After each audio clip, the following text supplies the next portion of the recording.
How I met Ruth Cannon. I was dealing with the Kevin Street Gardaí fraud and harassment and brutality, and I routinely tried to drum up support on Twitter. And there was, at the time, I just taught this history blog, which was, I think, stories of the forecourts.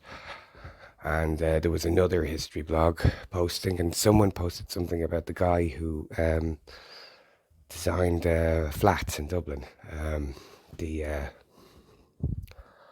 around by Bridgefoot Street and Oliver Bond, particularly Oliver Bond flats. I can't remember his name right now, but he, there was a. I tweeted something about the fact that he had committed suicide because the guy who built or designed Oliver Bond flats committed suicide due to the strains of trying to provide social housing to the Irish. And I think I replied in kind to that, to a post. The person who was Stories of the Forecourt, who turned out to be Ruth Cannon, replied further about him. And I think I said out how sad it was, or that was typical of Dublin and typical of the corruption and everything that was or inherently wrong with Ireland and particularly Dublin, is it's a corrupt place, and I could see how it would push anyone to suicide, particularly if you have to deal with the guards. And I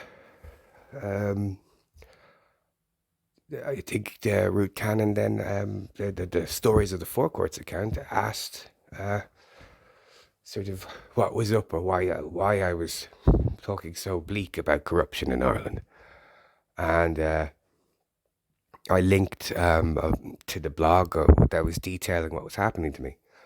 And then, and this is crucial, the Stories of the Forecourt account, Ruth Cannon, invited me to message her, and said publicly, that she wanted to try and help, and invited to message.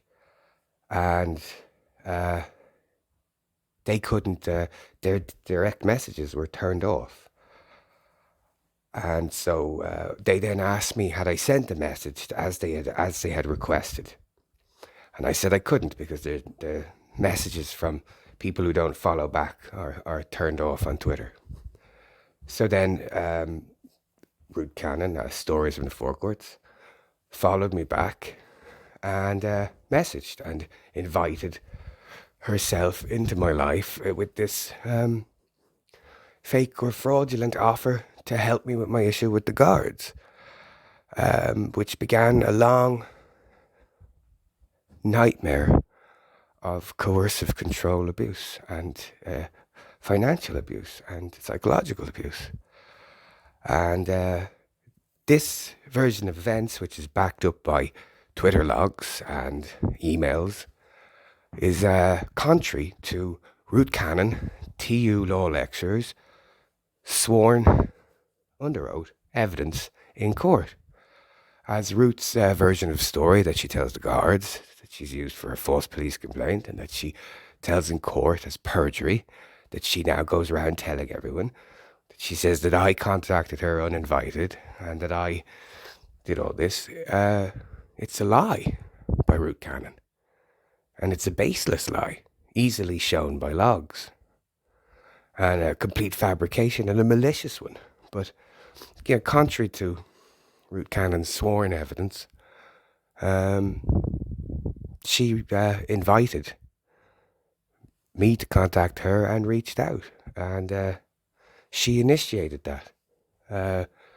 Anything else was a normal public Twitter interaction, and about Oliver Bond flats and architecture.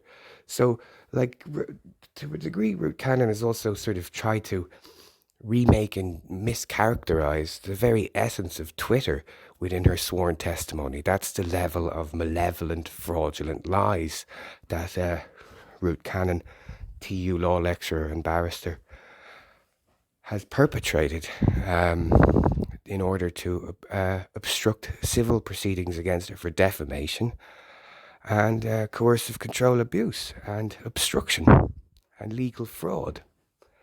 And this was put to the LSRA and others, but Ireland is, it seems to be, resolutely corrupt. But I will follow on with more pieces of what happened as I have time. This is, I suppose, another part of the opening part of how Ruth Cannon, TU law lecturer, barrister, ended up in my life, and ended up in such a place that she was able to obstruct and damage legal issues and such. Thanks for listening.